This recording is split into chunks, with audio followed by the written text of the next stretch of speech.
3 days ago, I canceled my daughter's $3 million trust fund while she was begging me for money. Dad, please, Claire sobbed into the phone. The gallery opportunity won't wait. I need 500,000 by Friday.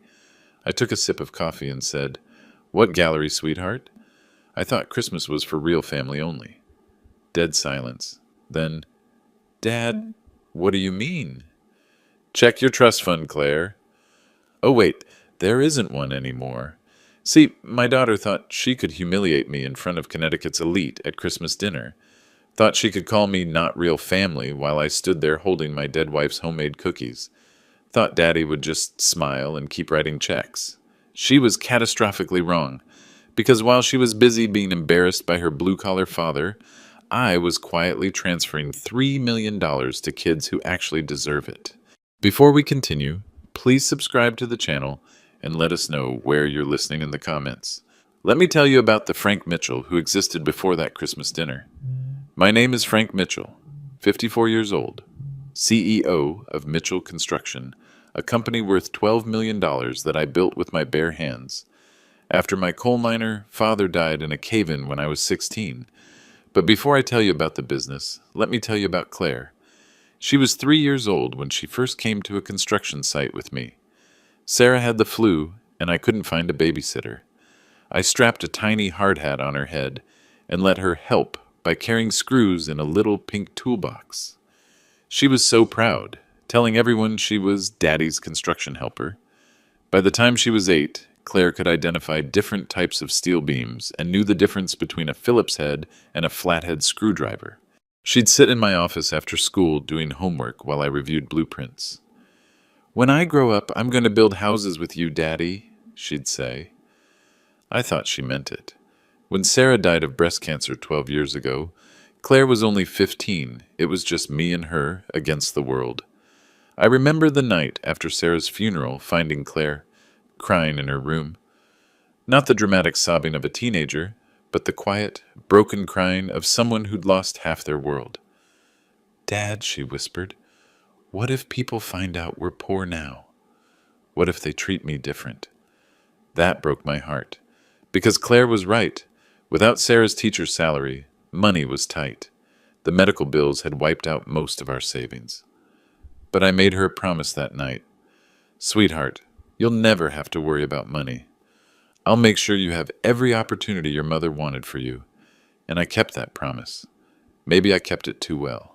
St. Catherine's Academy, $180,000 over 6 years. I worked 18-hour days to pay that tuition, skipping meals so Claire could afford the right clothes to fit in with her classmates. BMW for graduation, $65,000. I remember Claire crying with joy, hugging me in the dealership parking lot. You're the best dad in the world, she said. Manhattan condo. Down payment, $200,000. Claire called me sobbing with gratitude. Dad, I can't believe you did this for me. I love you so much. But somewhere between the private school and the elite friends and marrying Brett Hamilton, that grateful girl disappeared. The change started subtly. Claire stopped calling me Dad in public, switching to Frank. She stopped mentioning my work when people asked what I did, just vaguely saying I was in business. She stopped inviting me to events where I might meet her new friends. The worst part? I enabled it. Every time Claire seemed embarrassed by me, I tried harder to fit into her world. I bought expensive clothes I didn't feel comfortable in. I took etiquette lessons, for God's sake. 50-year-old man learning which fork to use for salad because his daughter was ashamed of his table manners. But Claire had no idea what I'd been planning since the IPO 6 months ago. The moment Mitchell Construction went public and my shares were suddenly worth millions, I called my estate attorney. Jim, I want to set up a trust fund for Claire. $3 million. I'd already picked out the presentation. Her 30th birthday party, in front of all her friends. I imagined her face when she realized everything I'd sacrificed was because I loved her. I imagined her finally understanding that her old man wasn't just some blue-collar embarrassment. I was her father, who'd moved mountains to give her opportunities. But last Tuesday night, 3 days before Christmas, I got a call that changed everything. It was Claire, and she was crying. but not sad crying, frustrated crying. Dad, I need you to do me a favor at Christmas dinner tomorrow. Of course, sweetheart. What do you need? I need you to tone it down a little. Brett's family is very traditional. They have certain expectations about how people behave. What do you mean, tone it down? Long pause. Just don't mention work stuff. Don't tell your construction stories, and maybe wear that navy suit I bought you, not one of your old ones. I should have hung up then. Should have realized what was coming. Instead, I said, Sure, Claire. Whatever makes you comfortable. That was my mistake. Making Claire's comfort more important than my own dignity. Because what Claire didn't know was that her request hurt more than she could possibly understand. She was asking me to pretend to be someone else, to hide the very work that had paid for her entire life. But I agreed, because I loved her, because I thought love meant sacrifice without limit. I spent that night making Sarah's Christmas cookies, just like I had every year since she died. The recipe was written in Sarah's handwriting on a card stained with 12 years of use. As I mixed the dough, I found myself talking to Sarah's photo on the kitchen counter. I hope I'm doing this right, honey. I hope Claire remembers who she is. But Claire was about to prove she'd forgotten everything. The Hamilton family Christmas dinner was a masterclass in subtle psychological warfare. Their Greenwich estate was the kind of place that appeared in Architectural Digest. 200-year-old mansion worth $15 million, according to the property records I'd looked up later. Everything designed to intimidate people like me, people who'd earned their money instead of inheriting it. 12 guests, each one a monument to Connecticut's old money aristocracy. Senator Williams, who'd never worked a day outside politics. Judge Morrison, whose father had bought him his first judicial appointment. The Ashfords, whose great-grandfather had made his fortune selling opium in China, and whose descendants pretended they had always been respectable. I sat at the far end of the table, next to Brett's unmarried cousin, who spent the entire meal explaining why private jets were more environmentally responsible than commercial flights. The conversation flowed around me like I was furniture. They discussed their houses in the Hamptons, their children at Ivy League schools, their investment strategies designed to minimize tax obligations. When someone mentioned the difficulty of finding good help, Patricia Hamilton actually sighed and said, "The working class just doesn't have the same values they used to." I thought about Tony Rodriguez, who'd worked for me for 15 years without missing a single day. I thought about the 40 men and women who showed up to Mitchell Construction every morning at 6 a.m., ready to build something with their hands. But I said nothing. Then came the moment that changed everything. Claire had been drinking steadily throughout dinner, not enough to be obviously drunk, but enough to lower her inhibitions. I watched her transform into someone I didn't recognize. The way she held her wine glass, pinky extended. The way she laughed at Patricia Hamilton's jokes that weren't funny. The way she avoided making eye contact with me.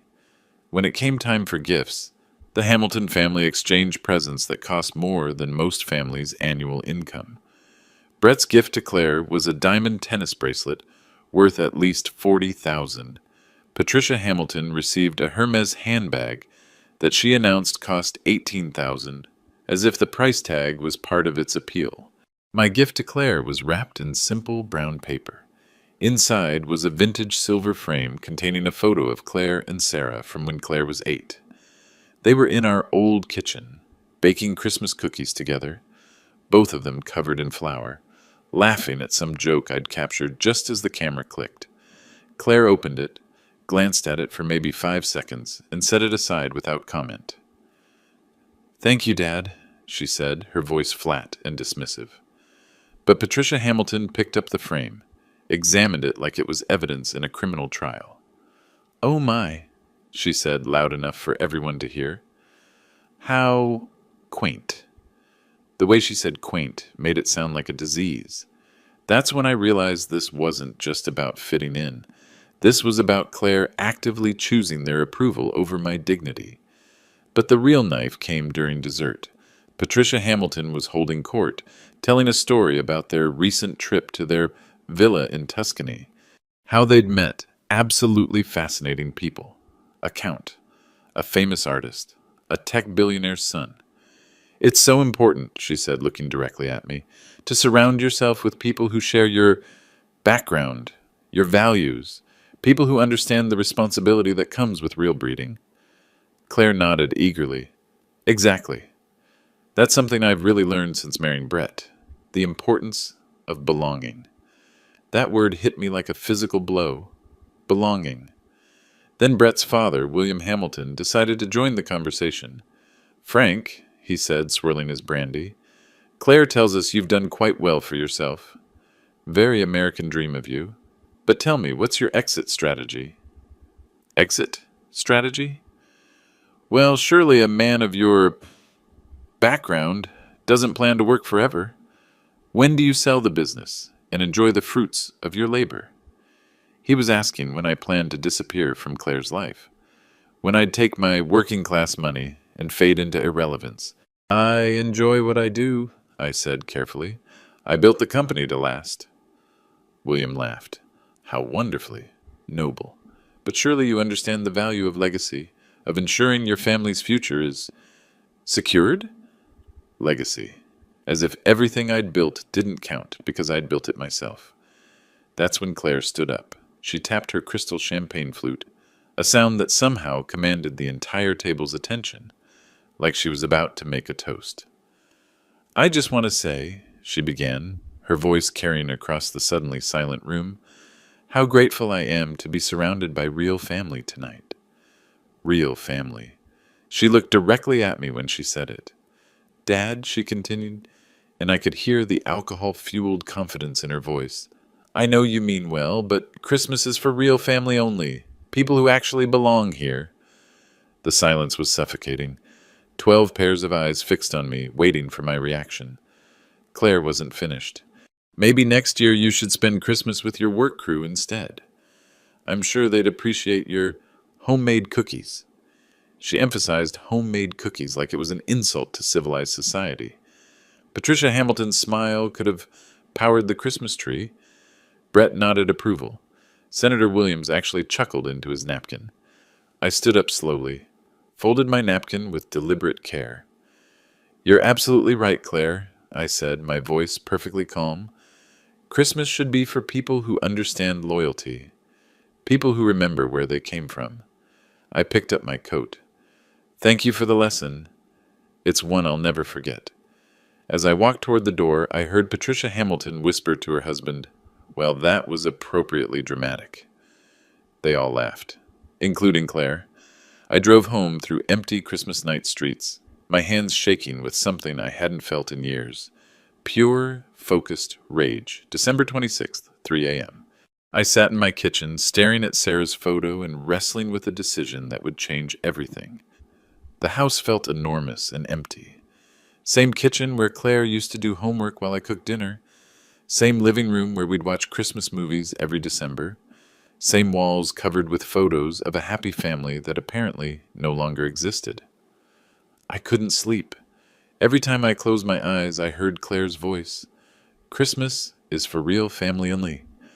By sunrise, I'd made 17 cups of coffee and reached a conclusion that terrified me. My daughter had become someone I didn't recognize.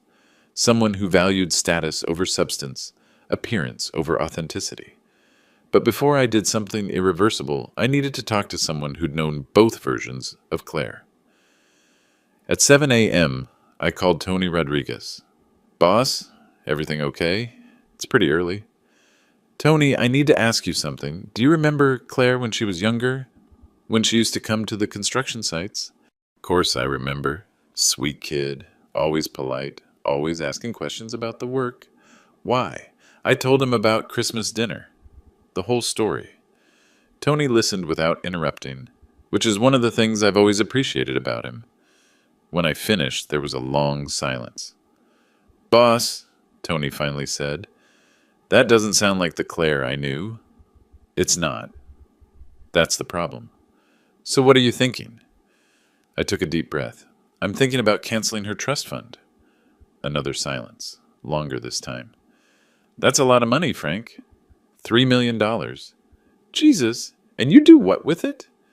Scholarship fund. For kids like Miguel, kids who understand what sacrifice looks like. Tony was quiet for so long I thought the call had dropped. Tony? You there? Yeah, I'm here. Just, Frank, that's your daughter we're talking about. Is it?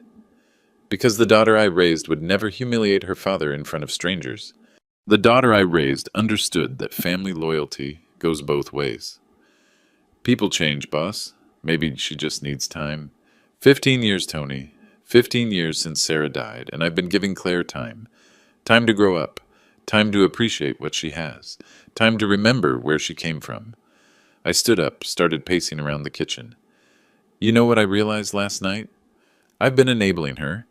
Every time Claire showed disrespect, I made excuses. Every time she chose her new friends over her old family, I tried harder to win her approval. Frank, I'm done trying to earn love from someone who sees me as an embarrassment.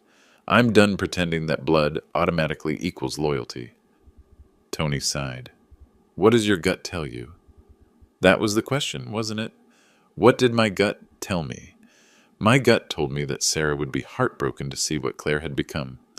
My gut told me that continuing to reward bad behavior wasn't love, it was cowardice. But my gut also told me that canceling the trust fund would permanently damage our relationship, maybe destroy it entirely.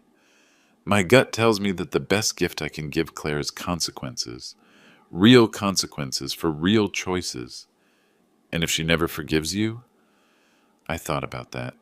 Claire, cutting me out of her life completely. No more phone calls, no more awkward family dinners, no more chances to rebuild what we'd lost.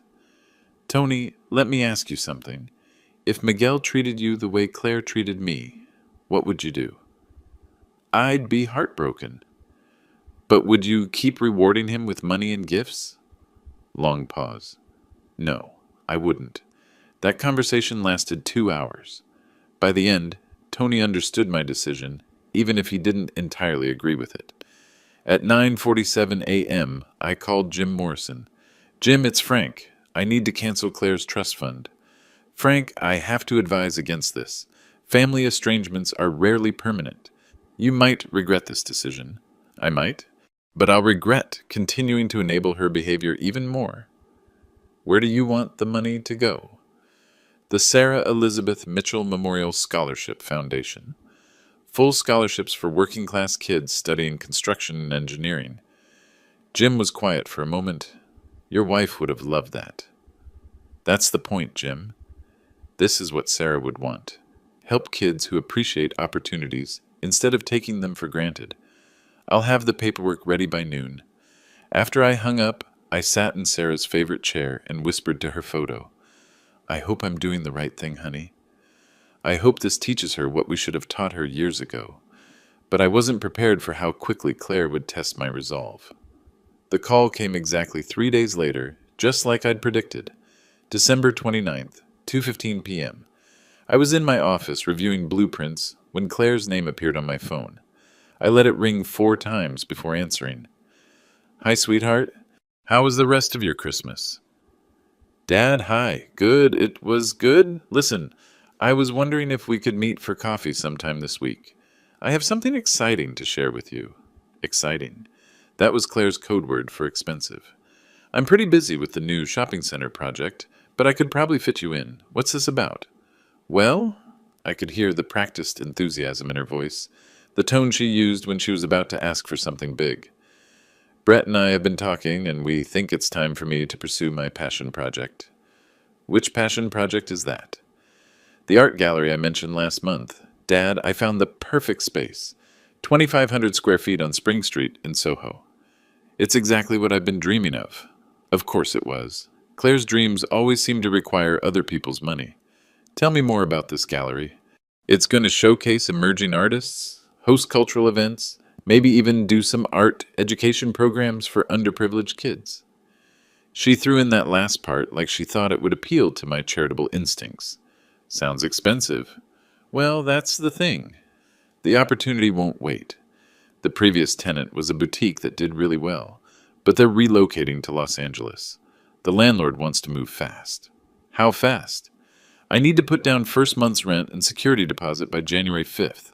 That's 24,000. Then there's renovation costs, initial inventory, marketing. I did the math in my head. So you're talking about, what, 400,000? 500? Closer to 500, but Dad, think of it as an investment. The Hamilton name opens doors in the art world, and with your business connections, we could really make this something special. My business connections? Interesting how she valued those when she needed money. Claire, where exactly do you think this money's going to come from? Well, long pause. I know you've been planning for my future. Patricia mentioned that her brother-in-law saw some paperwork with my name on it at First National. There it was. The Hamilton Family Spy Network had discovered the trust fund. You've been investigating my finances? Not investigating. It's just, Patricia thought it was sweet that you were setting something aside for my 30th birthday. She mentioned it might be enough to cover the gallery startup costs. Sweet. Patricia Hamilton thought my financial planning was sweet. And you want me to advance money from this theoretical fund? Exactly. Just as a loan against my inheritance. I'd pay it back with interest once the gallery starts turning a profit. I leaned back in my chair, looking out at the construction site where 40 people were building something real with their hands. Honest work. Tangible results. Claire, let me ask you something. Do you remember what you said to me at Christmas dinner? Silence. Then, Dad, if this is about Christmas, I was just trying to fit in. You know how Brett's family is. They have certain expectations. Expectations. You understand, right? I didn't want to cause any awkwardness for anyone. So you decided to cause awkwardness for me instead. That's not... Dad, you're being dramatic. Can we please focus on the gallery? This is about my future we're talking about. My future, not our future. Not something we were building together. Her future, funded by my sacrifice. Tell me about your business plan.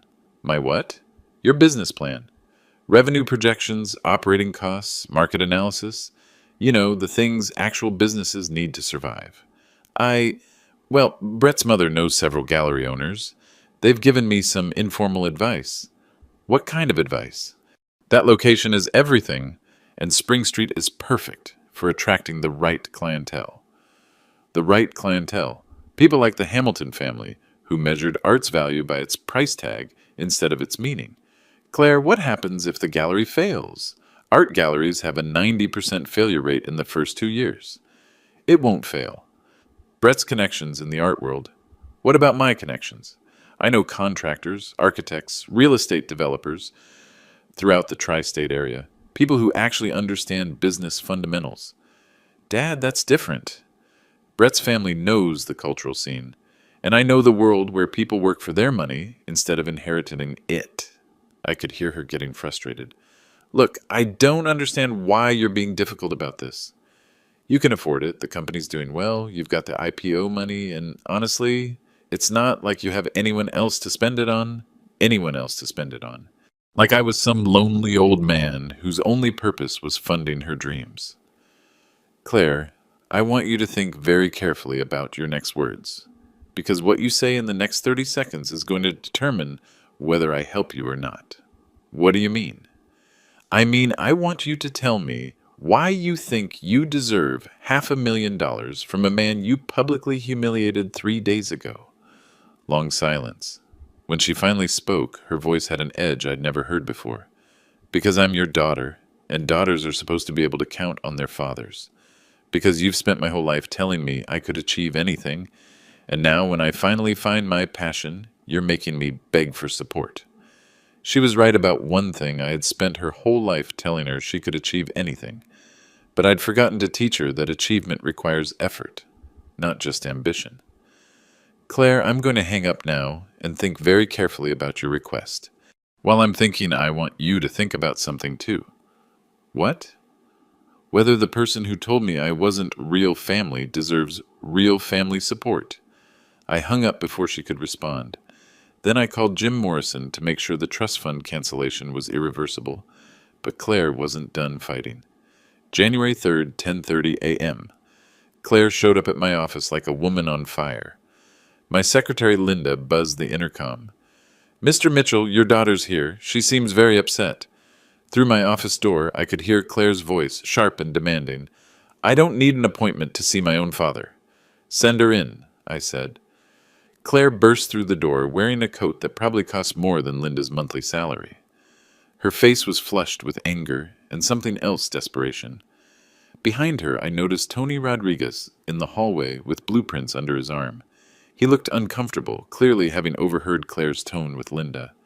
Dad, we need to talk, right now. I gestured to the chair across from my desk. Have a seat. I'll stand. She positioned herself in front of my desk like a prosecutor about to deliver a closing argument. I called First National yesterday. Oh? About my trust fund. They said it doesn't exist. They said it never existed. I leaned back in my chair, studying my daughter's face. There was something different about her, a hardness that hadn't been there even at Christmas dinner. Interesting. Don't play games with me, Dad? Patricia Hamilton's brother-in-law saw documentation. $3 million with my name on it. Where is it? I thought about the little girl who used to sit in this same chair, swinging her legs because her feet couldn't reach the floor, asking me to explain what blueprints meant. That child had been curious, not demanding, grateful, not entitled. You're right and you're wrong, Claire. Her eyes narrowed. What does that mean? The trust fund did exist. Your name was on it. $3 million, accessible when you turn 30, was on it. Past tense, sweetheart. I canceled it December 28th. The color drained from her face completely. For a moment, she looked like the lost 15-year-old who'd cried the night after her mother's funeral. You... what? I dissolved the trust and redirected the funds.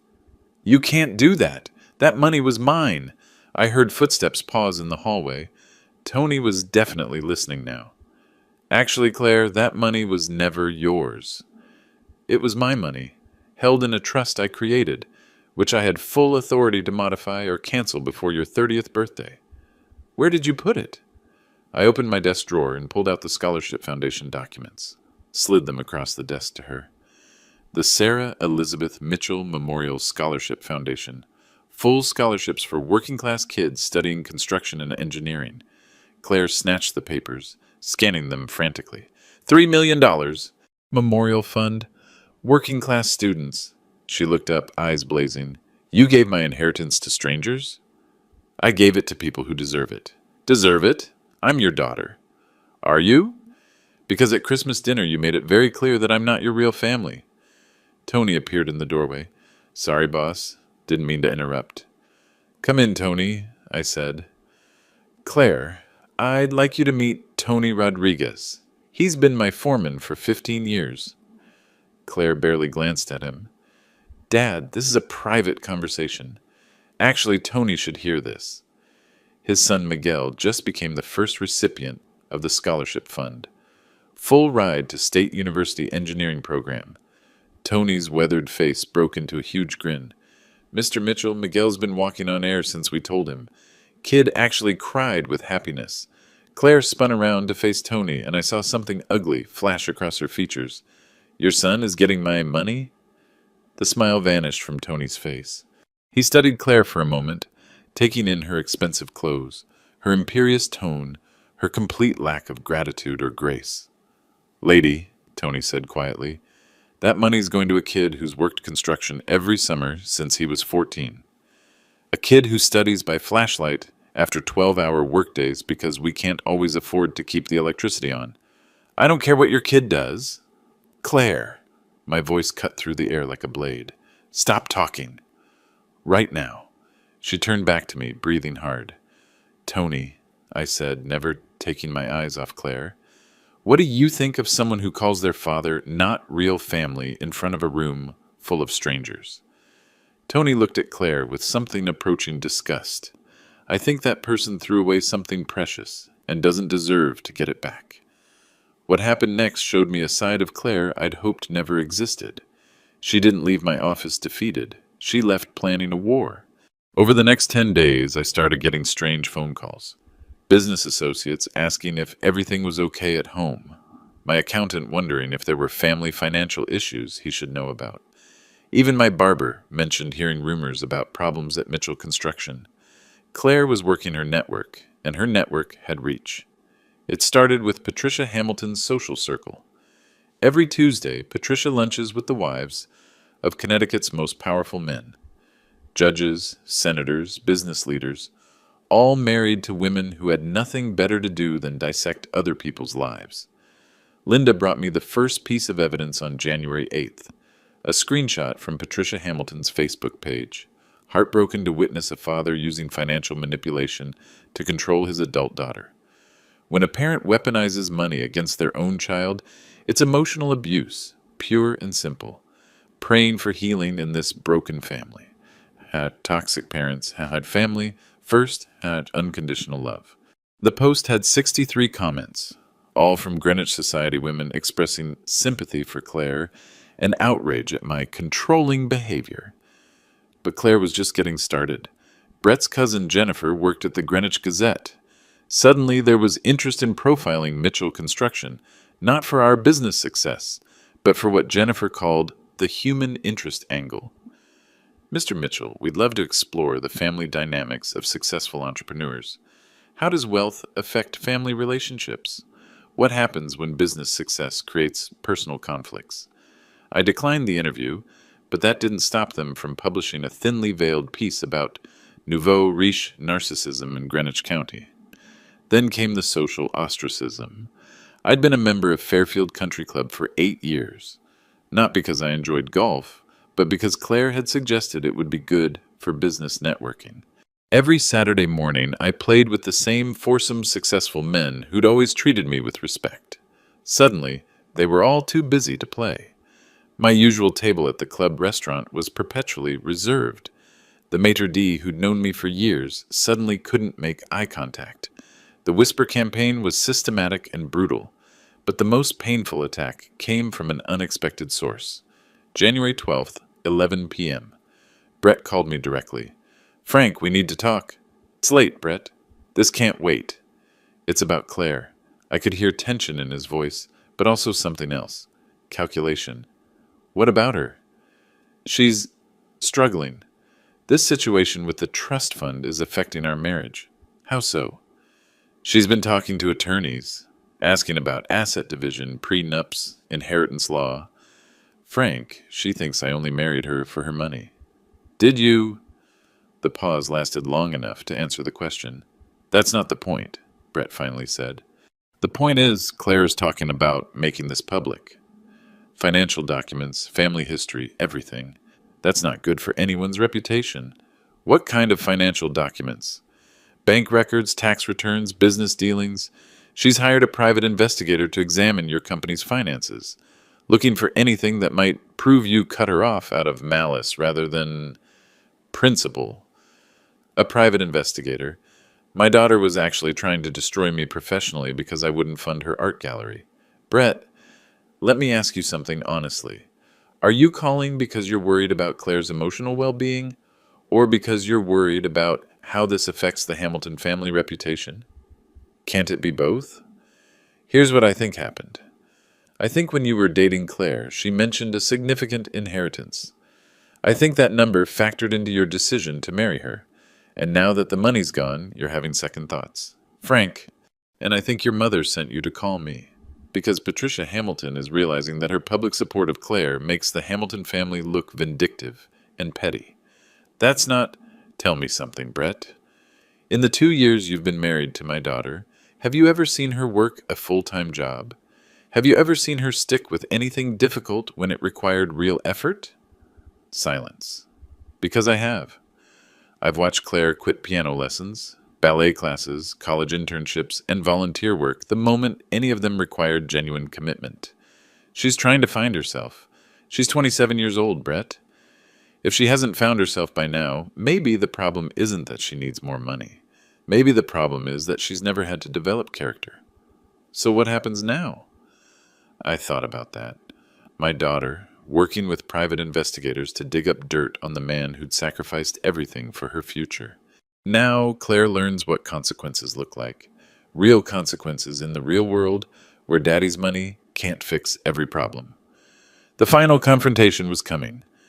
January 13th. Time to build an irrefutable case. I spent the weekend in my home office surrounded by 18 years of financial records. Every bank statement, every canceled check, every wire transfer, building a paper trail that would make any reasonable person understand exactly what I'd sacrificed for Claire. But first, I needed to confront something I'd been avoiding: my own role in creating this monster. I found the photo album Sarah had kept pictures of Claire from birth to high school graduation, page after page of a little girl who'd been the center of our universe. Maybe too much the center. There was 8-year-old Claire at the construction site, wearing a tiny hard hat, beaming with pride as she helped me review blueprints. 10-year-old Claire at the science fair, presenting a project about how buildings stay standing. 12-year-old Claire making cookies with Sarah, flower in her hair, laughing at some shared joke. When had that child disappeared? I called Tony Rodriguez. Tony, I need to ask you something, and I want you to be brutally honest. Shoot, boss. Did I spoil Claire? Did I give her too much? Too easily? Long pause. You want the truth? Always. Yeah, Frank. You did. After Sarah died, you tried to be both parents. You gave Claire everything she asked for because you were scared of being the bad guy. You were scared she'd lose both parents if you ever said no. That hit me like a sledgehammer, because Tony was right. Miguel's different, Tony continued. He's had to work for everything. Makes him appreciate opportunities instead of expecting them, which brought me to my evidence. Education Investment Analysis, St. Catherine's Academy, 2009 to 2015. $30,000 per year times 6 years equals $180,000. Advanced classes, study abroad programs, extra tutoring, NYU tuition and expenses, 2015 to 2019. $64,000 per year times 4 years equals $256,000. Manhattan apartment senior year because dorms were beneath her. $36,000. Study abroad semester in Florence. $25,000. Post-graduation support. BMW 328. I graduation gift. $65,000. Still have the purchase agreement. Manhattan condo. Down payment. $200,000. Wire transfer receipt. Dated March 15th, 2022. Wedding expenses. Flowers, photography, rehearsal dinner. $45,000. Monthly allowance for 2 years. $2,000 per month. Times 24 months equals $48,000. Grand total, $855,000. Nearly $900,000 invested in someone who now claimed I wasn't real family. But I needed perspective, so I called Miguel Rodriguez. Miguel, can you come to my office Monday morning? I want to talk to you about something. Monday, 9 a.m. Miguel sat across from my desk, work boots still dusty from his weekend construction job. 16 years old, but his eyes held the kind of wisdom that comes from genuine hardship. Mr. Mitchell, my dad says you want to talk about the scholarship? Tell me about your plans, Miguel. Well, sir, I want to study structural engineering. Graduate debt-free, then come back and work for Mitchell Construction. But not just as a worker. I want to design the buildings we construct. What about after that? Miguel's face lit up with quiet determination. Eventually, I want to start my own firm. Design affordable housing for working families. My mom cleans those fancy office buildings downtown, and she always says beautiful architecture shouldn't be just for rich people. I pulled out Miguel's high school transcript. 4 years of straight A's while working 20 hours a week. Miguel, what do you think about people who have everything handed to them but still complain it's not enough? He considered this carefully. My dad says some people are born on third base but think they hit a triple. Says it makes them forget the game has rules. Smart kid. Wiser than my daughter had ever been. I'm going to tell you something, Miguel. This scholarship exists because someone I love forgot to be grateful. Promise me you'll never forget where you came from. Never, sir. My family sacrificed too much for me to waste this opportunity. After Miguel left, I called Jim Morrison. Jim, I want to expand the scholarship program. 10 recipients every year. Frank, that's 500,000 annually. I can afford it. And Jim, I want documentation of every recipient. Transcripts, work history, family background. I want people to understand who actually deserves help. That afternoon, Tony brought me something that broke my heart and strengthened my resolve simultaneously. Boss, Miguel wrote you a letter. The handwriting was careful, each word deliberate. Dear Mr. Mitchell, my father told me about your daughter. I'm sorry she hurt you. I want you to know that I will never waste this chance you've given me. I will study hard, work hard, and make you proud. My mother cried when we told her about the scholarship, not sad tears, but happy tears. She said it proves that good things happen to people who never give up. I promise to honor your wife's memory by becoming the kind of man who helps others the way you've helped me. Thank you for believing in me when I couldn't afford to believe in myself. Respectfully, Miguel Rodriguez. I sat in my office holding that letter, thinking about the contrast between Miguel's gratitude and Claire's entitlement, between a boy who understood sacrifice and a woman who'd forgotten its value. That evening, I called Tony one more time. Tony, tomorrow's the scholarship announcement ceremony. I want you and Miguel there. Of course, boss. Wouldn't miss it. There's something else. Claire might show up. She's been building a case against me, trying to make me look like the villain. Frank, anyone with eyes can see who the villain is in this story. If she comes, if she makes a scene, I want you to let her. I want everyone to see exactly who she's become. The final confrontation was 24 hours away. January 15th, 2 p.m., the day my daughter destroyed herself on live television. Mitchell Construction's main conference room had been transformed for the scholarship announcement. 25 folding chairs arranged theater-style, facing a small podium. Local media present. Greenwich Gazette, Fairfield County Business Journal, Channel 8. News, but the real audience was the 10 scholarship recipients and their families. Kids like Miguel Rodriguez, whose parents had worked multiple jobs just to keep food on the table. Families who understood that opportunity was a privilege, not a birthright. I was 8 minutes into my opening remarks, explaining the scholarship criteria, when the door burst open. Claire strode in like she owned the place, Brett trailing behind her looking mortified. She wore a black designer dress and the kind of righteous fury that only comes from believing you're the victim of great injustice. The room went silent. Don't stop on my account, Dad, she said, voice dripping with sarcasm. Please continue explaining to everyone how generous you are with money that should belong to your own daughter. The Channel 8 cameraman immediately swung his lens toward her. This was about to become very public, very fast. I looked at her calmly. Claire, how thoughtful of you to join us. She stepped into the center of the room, positioning herself where everyone could see her. This was clearly a planned performance. Ladies and gentlemen, I said, addressing the confused families, I'd like you to meet my daughter, Claire Mitchell Hamilton. Claire, would you like to explain to these hard-working families why you're here? She lifted her chin defiantly. I'm here because my father is trying to rewrite history. He's painting himself as some kind of saint while financially abusing his own daughter. Miguel's mother, Maria Rodriguez, looked genuinely confused.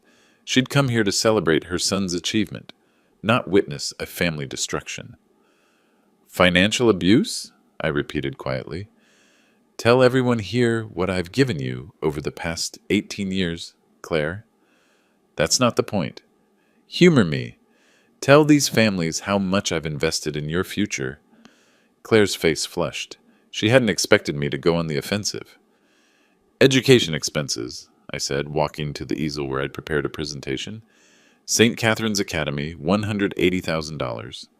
NYU, $256,000. Post-graduation gifts, $310,000. Monthly support, $48,000. Total investment in my daughter's future, $855,000. The room was dead silent. These were families where $800 represented a month's groceries. And 3 weeks ago, I continued, my daughter stood up at a Christmas dinner and told 12 people that I wasn't real family. She suggested I spend holidays with my work crew instead of embarrassing her in front of her elite friends. Tony Rodriguez stood up from his seat in the back. Boss, you don't need to. Actually, Tony, everyone should know the truth. I turned back to Claire. So tell me, sweetheart, what exactly did you do to earn that $855,000?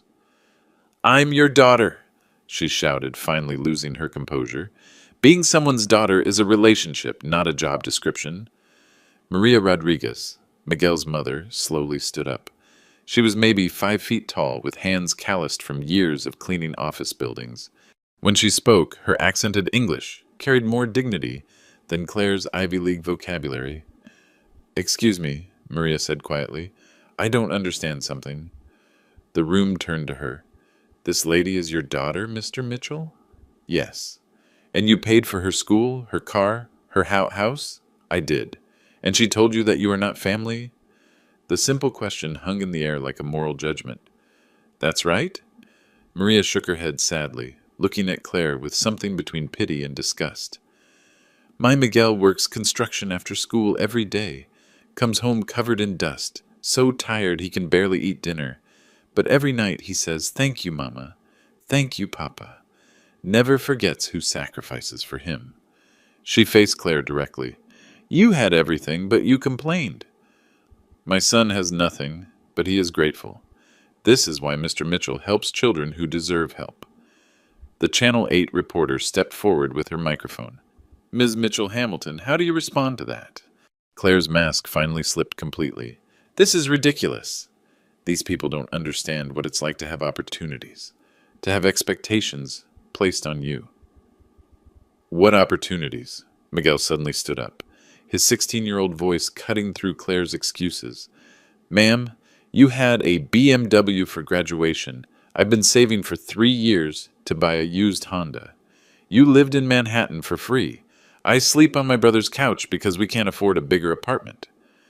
Claire stared at this teenager, this kid who would never have her advantages, and something ugly twisted her features. What would you know about real pressure?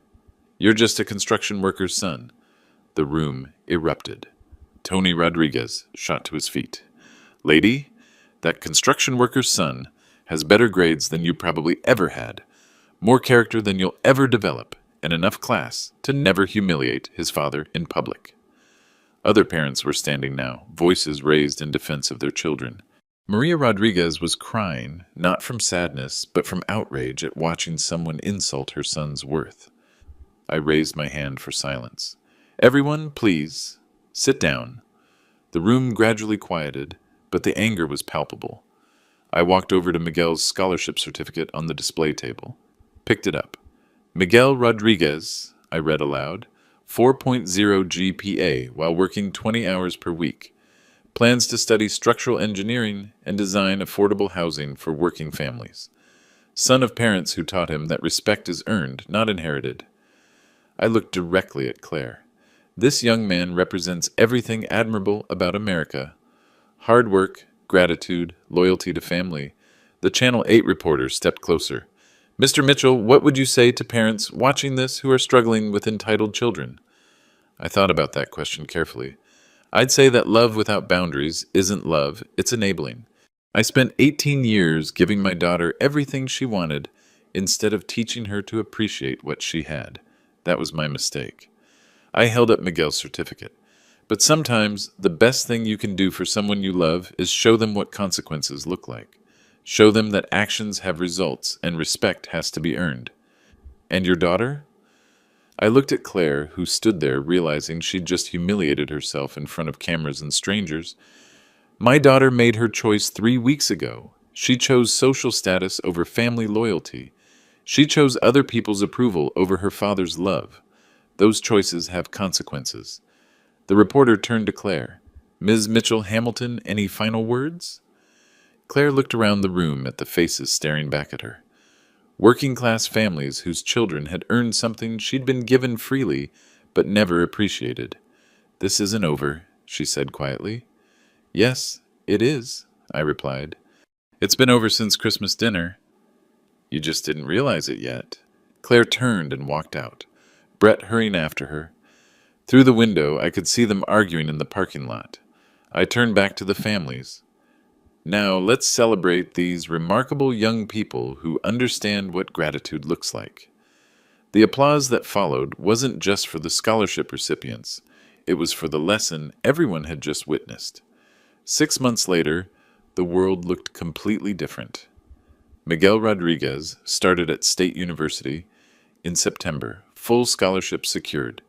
Every month, I get a handwritten progress report, grades, activities, goals. Kid maintains a 4.0 while working part-time in the campus engineering lab. His latest letter mentioned designing a prototype for low-cost, sustainable housing. For families like mine, he wrote. The other 9 scholarship recipients are thriving similarly. Future engineers, architects, project managers, all kids who understand that opportunity is earned, not inherited. Claire's story took a different path. The Channel 8 footage went viral within hours. 2 million views and climbing. The comments section became a referendum on entitled behavior and parental boundaries. Most weren't sympathetic to Claire. Brett filed for divorce in March. The official reason was irreconcilable differences. But Tony heard through the construction network that the Hamilton family had given Brett an ultimatum: divorce Claire or forfeit his trust fund. The art gallery never materialized. Turns out investors don't fund people who publicly attack their own families on television. Claire found work as an assistant manager at a Westport boutique. $35,000 a year less than her monthly allowance used to be. She had to sell the Manhattan condo, move to a studio apartment in Stamford. Real-world mathematics for real-world choices. But 3 weeks ago, something unexpected happened. I was leaving my office late when I found Claire sitting in her car in the parking lot. She'd been waiting for 2 hours. "Dad," she said when I approached her window, "can we talk?"